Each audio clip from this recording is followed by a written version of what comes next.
Hallo, ich wollte euch heute mal was erzählen über die Savannas. Eine schöne Rassekatze, die es noch nicht so lange gibt. Leider ist sie nur sehr wenig bekannt. Auch in Fachbüchern sieht man ganz selten mal Bilder von dieser Rasse.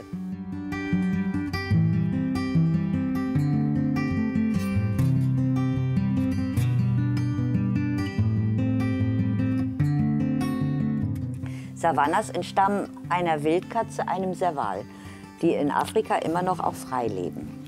Ihre Zeichnung ist immer gespottet, das nennt man hier diese Punkte, die so ein bisschen aussehen, als wenn man mit Tusche drauf gemalt hätte. Die Ohren sollen groß sein, möglichst dicht zusammenstehen, wie vom Ursprung dem Serval. Savannas sind sehr, sehr vorsichtige, umsichtige Tiere, langbeinig, Triathleten, die extrem springen können, sehr aufdringlich sein können, wie man sehen kann. Und manche Savannazüchter sehen auch sehr, sehr zerstruppelt aus. Jetzt wisst ihr auch warum. Das ist halt Liebe. Eine Katze guckt einen normalerweise kurz in die Augen, blinzelt wieder weg, schaut einen wieder an. Eine Savanna kann einen stundenlang in die Augen gucken mit dem Blick wie ein verliebter Italiener. Keine Katze kenne ich, die einen so betüdelt wie eine Savanna. Das ist unsere Amira, eine F1. Das heißt, die Hälfte von ihrem Blut ist Wildblut. Sie ist so vorsichtig und so liebevoll. Sie meint immer ihre Mama. Sag mal, Süße, meine Ohren sind sauber. Sie sind sehr intelligent, das heißt, sie machen Türen auf, Schränke auf, sie klauen die Brille von der Nase, sie verstecken die Schlüssel. Langweilig wird's mit diesen nie.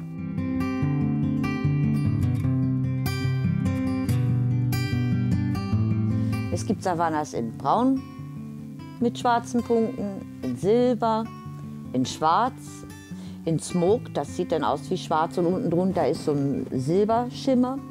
Es gibt sie in Snow, das heißt, es ist weiß mit einer Geisterzeichnung, mit blauen Augen.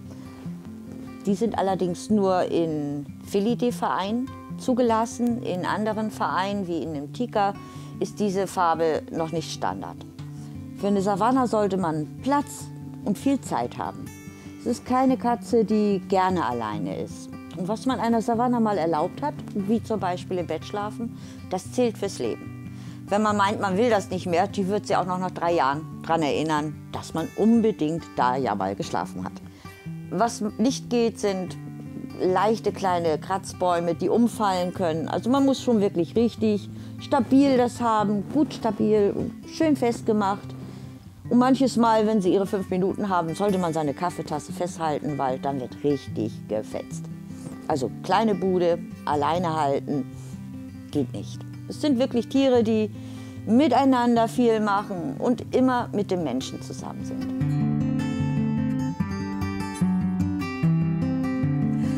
So eine Savanna in den späten Generationen, das heißt einfach, was mir eben die Haare geputzt hat, das nennt man hochprozentige Savannas, weil da ist der Ursprung, der Serval, was ja eine Wildkatze ist, noch viel mehr drin, 50% ungefähr. Die späteren Generationen, also wenn jetzt die F1 wieder Babys kriegt, ist das die 2. Generation und so weiter und so weiter. Ab der 5. Generation kann man eine Savanna wie jede andere Hauskatze auch halten. Heißt, sie kann raus, sie kann drinnen. Eine Katze, die einmal draußen war, sollte man aber nicht mehr nur noch im Haus halten natürlich. Ich würde meine Kinder ja auch nicht auf die Autobahn lassen. Aber wenn man dementsprechend wohnt, kann eine Savanna in der 5. Generation ohne weiteres draußen genauso spielen wie drin. Die sogenannten Hochprozentigen, das sind F1, F2, 3, die 4er, wo noch viel Serval drin ist, die sind nicht einfach wie eine Hauskatze zu halten. Die späteren Generationen, ab der 5. Generation, werden gehalten wie jede andere Hauskatze auch. Außer, dass sie eben halt immer da sind, wo man selber ist.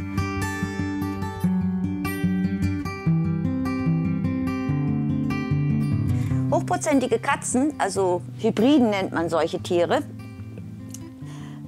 die mauzen oft nicht so, wie wir das von Katzen kennen. Ein Serval kann keine Katzengeräusche von sich geben. Der kann nur, das hört sich fast an wie ein Vogel, der zwitschert oder fauchen. Also ein Serval redet ganz viel auch übers Fauchen. Und da gibt es ein freundliches Hi, wer bist du? Und es gibt ein Hau ab. Und so eine Savanne, wie sie jetzt hier, die kann zwar machen, aber sie kann nicht richtig mauzen, wie man es sonst von den Mizis kennt. Sie macht das ist so ihre Sprache. Die späteren Generationen, so 3, 4, 5, die mauzen schon wie richtige Katzen. Und wenn man sich jetzt denkt, boah, so eine große, das ist schon was Tolles. Für solche Katzen braucht man bestimmte Voraussetzungen, die man sich bitte bei seinem Veterinäramt erst erkundigen sollte. Es ist nicht eine Katze für jedermann. So ein Tier braucht nicht nur viel Platz, Erfahrung. So ein Tier zum Beispiel könnte auch markieren. Es ist 50% Wildtieranteil da drin und Wildtiere markieren ihr Revier immer, auch wenn sie kastriert sind. Das sind so Dinge, wo man sich wirklich vorher schlau machen sollte. Eine Savanne alleine zu halten, würde nie lange gut gehen. Sie nimmt irgendwann dann die Wohnung auseinander. Sie möchte schon Beschäftigung und Action auch um sich herum haben. Aber es ist auch eine Katze, die, wenn sie erst einmal auf dem Schoß ist und schmust, das auch stundenlang kann. Es ist ein Tier, was immer Blödsinn im Kopf hat, die Brille von der Nase klaut, Schlüssel stibitzt, mit allen möglichen Dingen spielen kann, apportiert, mit in die Dusche reinkommt, wenn man nicht zugemacht hat. Sie sind immer für eine Überraschung gut. Langweilig wird es mit diesen Katzen nie. Also man sollte schon ein bisschen Katzenverstand auch mitbringen. Wer gar keine Ahnung hat von Katzen, sollte mit Savannas wirklich zurückhaltend sein. Aber wer sich mit Katzen allgemein schon ein bisschen auskennt, für den ist so eine F5 wirklich kein Tier, wo man sagt, boah, das wird jetzt schwierig, die zu halten. Man kann mit ihnen einfach alles machen. Man kann ihnen in die Ohren putzen, demonstrieren wir mal, die Zähne gucken. Also es sind jetzt keine wilden Raubtiere, wo man Angst haben muss, oh Gott, die frisst einen.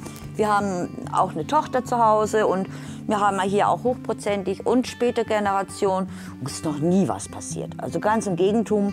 Gerade Savannas sind extrem vorsichtig mit ihrem Spielen. Also wenn jetzt kleine Babys da sind, die springen einen auch schon mal auf die Beine und halten sich mit den Krallen fest, weil ich will halt hoch. Wenn Katzen am Spielen sind, sie vergessen sich ja oft. Aber sie ist ganz, ganz vorsichtig. Also auch auf meinen Beinen, so eine F1 hat wirklich lange Krallen, ist sie absolut vorsichtig und sieht zu, dass sie mir bloß nicht dabei wehtut beim Spielen. Wobei, wenn jetzt hier eine Drossel wäre, weiß ich nicht, wie weit das noch gut gehen würde. Aber ansonsten ist sie wirklich so, Hilfe, dass man bloß seinem Frauchen nicht wehtun will.